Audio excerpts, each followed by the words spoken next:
bună, dragii mei urmăritori! Bun venit pe canalul nostru! Pentru mine, femeia de afaceri este complicele lui în toate și sunt legate de vechi secrete de pe vremea filmelor pentru adulți și a ține secrete de la Halil, fie că a făcut filme pentru adulți, nu pentru că nu e cu Sila, am bănuit-o de mult și chiar au ieșit niște zvonuri din el cu fratele unei femei de afaceri și cu cineva important de la Canalul 7 și au fost tăcuți după ce în viața lui au apărut aceste presupuse flirturi. Înainte, o folosea doar pe Sila pentru a se promova și el însuși nu voia să sărute, spunând că nu se va simți bine. Acum poate fi mâna lui Nanu ca în viața reală? Toate doar pentru a masca. Halil este protejat de canalul guvernului și al femeilor de afaceri, deoarece a devenit oul lor de aur. Halil nu este bietul, el este de vină pentru tot ceea ce face și fanii dau vina pe alții și vor să se alăture Sila. Nimeni nu este obligat să iubească pe nimeni, cu excepția faptului că a ajutat la complotul împotriva ei și se petrece cu cei care o vorbesc de rău. S-a pasionat, ea din păcate s-a îndrăgostit și totul era planul lui și femeia de afaceri ca el să aibă mai multă faimă și tot împreună cu Caramel și când au crezut că e succesul lui Emanet și a deranjat-o și pe Caramel cerând drepturile, au adus-o pe Nanuca. Ar scăpa de pasionatul care deja îl obosește pe Halil și de cel care a cerut drepturi de muncă și chiar aduce un investitor.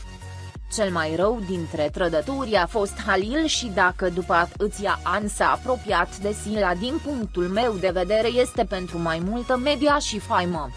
Atât de mult încât anumiți fani au uitat lucrurile negative pe care le-a făcut cu Sila și își doresc să fie un cuplu. Sper că Sila nu se mai îndrăgește din nou, să scap de un narcisist este foarte greu.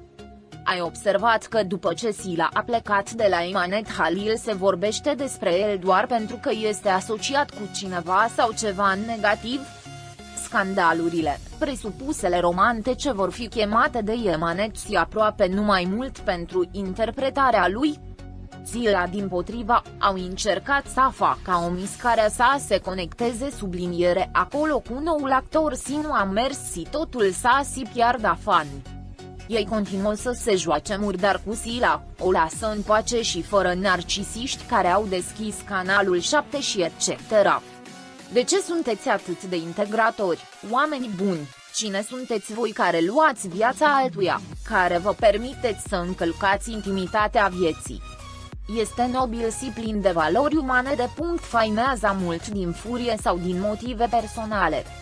Lupta dintre actori/rei este fioros la fel. Între producții, câte cuvinte au ieșit despre cine vrea asta sau asta și ar trebui să le luăm ca bază. Nu, oameni buni, nu se îndrăgostește de 2-3 luni sau de o singură întâlnire sau poate încă mai este, dar cel mai îndrăgostit total a fost Sila, o fată tânără fără experiență, se subliniere a lăsat dusă de val, că asta este dragostea. Halil fiind mai versat și subliniere a dozat dragostea și după niște interese profesionale și după influentele celor din jur, care nu prea le voia binele tot din niște interese lor și special Silei voind se subliniere o îndepărteze serial și de Halil care acum era idolul doamnelor. Au început să se macine încet relația iar suferință maximă a fost a Silei care nu se aștepta la asemenea final. A să vad eu povestea lor de amor. În orice caz ei rămân iubiții noștri actori ce ne sublinierea, zguduit, nițel și a dat naștere la comentarii pro și contra care nu le vad sensul. Rămân cuplul de aur al cinematografiei turce. Asta este, va place sau nu, nimeni nu le poate contesta locul de actori, tineri, frumoși, talentați pana la cer și înapoi pe pământ, compatibili, magnetism și dragi.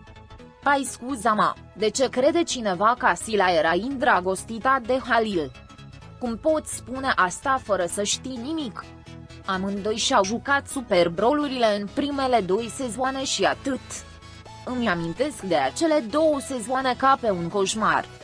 Ce au făcut cu forța și în camera de cazan au trăvit cu câini și au îngropat în mormânt și și-au rupt picioarele, i-au aruncat pe scări. și destul de multe versuri la sfârșitul sezonului 2.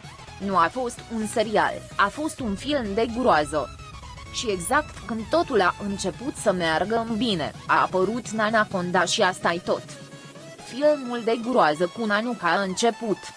Nazmelia este o vrăjitoare foarte talentată, doar un misogin masculin poate crea un astfel de complot. Nu vreau să vorbesc despre Halil, e doar ieftin.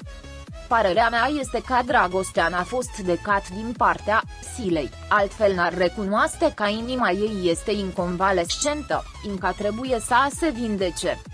Halil n-a spus nici după despărțire, absolut nimic, deci pentru el n-a contat Tanara care îi arată interes în spatele camerelor, doar pentru a avea scenele tandre, credibile, apoi când a văzut că Sila joacă sincer și a luat în serios dragostea, a început să caute alta partenera, încă de la mijlocul SES2, ajutat fiind de Nazia Han, fiind sigur că el, fiind idolul femeilor, va avea același succes cu orice alta partenera. Singura înselată a fost Sila, Halil fiind legat doar de o snurcula celorlalte cuceriri, făcându-le doar curte, distracție, pana se îndrăgoatesc de el, apoi le paraseste, prevenind tot la o snurcula.